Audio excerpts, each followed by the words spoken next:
વાવ તાલુકાના ઢીમા ગામમાં તાજેતરના ભારે વરસાદે ગ્રામજનો અને ખેડૂતોને કપરા સંજોગોમાં મૂકી દીધા છે।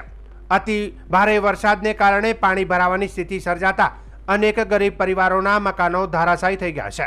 ઘર તૂટી જવાથી ગ્રામજનો હાલ સગા સંબંધીઓ પાસે અથવા તો ખેતરોમાં રહેવા મજબૂર બન્યા છે।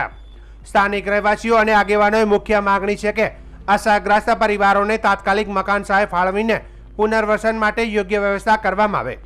ગ્રામ પંચાયતના સરપંચના પિતા રાજપૂત માનાભાઈએ જવાબદાર તંત્ર અને રાજ્ય સરકારને અપીલ કરી છે કે ખેડૂતોને થયેલ પાકની સંપૂર્ણ નુકસાની બદલ પાક વીમાની સહાય તેમજ રાહત પેકેજ તાત્કાલિક ફાળવવામાં આવે। ગ્રામજનોનું કહેવું છે કે ભારે વરસાદને કારણે હજુ સુધી ઘણા ખેતરો પાણીમાં તરબોળ પડ્યા છે, જેના કારણે ખેડૂતોને મોટું નુકસાન સહન કરવું પડી રહ્યું છે। સરકાર તાત્કાલિક પગલાં લઈને પાક નુકસાનીનું વળતર આપે, જેથી અસરગ્રસ્ત ખેડૂતો ફરીથી ઊભા થઈ શકે તેવી ગ્રામજનોની માંગ છે।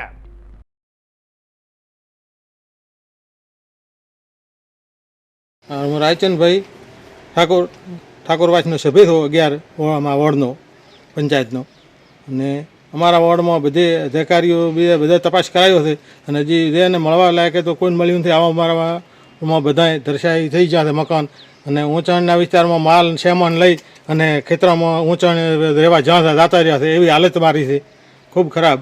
અને કોઈ હજી તપાસ કરીને જ્યાં એનું કોઈ પણ આવ્યું નથી। અધિકારીઓ આવીને તપાસ કરી જાય ઓર્ડર લઈને આવે આવ્યું નથી કોઈ, ને કોઈ તપાસમાં। હું ધીમા સરપંચ તરીકે ચેક કરવા આવ્યો છું તો હાલ પાણી પડ્યો છે, આખો ઘાસ બધું બગડી ગયું છે, પાક નિષ્ફળ ગયો છે। પાક નિષ્ફળના પૈસા પૂરા મળવા જોઈએ। અત્યારે સર્વે કરતા ઓયડાની ભેંચો પડી એમને કોઈ હજી સુધી વળતર મળ્યું નથી। પછી કેસ ડોલ છે 50% બાજી ફોન આવે રહ્યા છે। ઘર વખરીમાં તો પાણી ભરણ્યું નથી મળ્યું, ને પાક દૂષણ મળ્યું છે, માલ મરી ગયો છે। વાઘાભાઈ રબારી છે, દેસાઈ એની 4 બકરી અમે આખી બોડી ચેક કરી છે, ગોમને ખબર છે, સાક્ષી હાલવા છતાં એમને 4 બકરાના પૈસા પણ નથી વળતર મળી।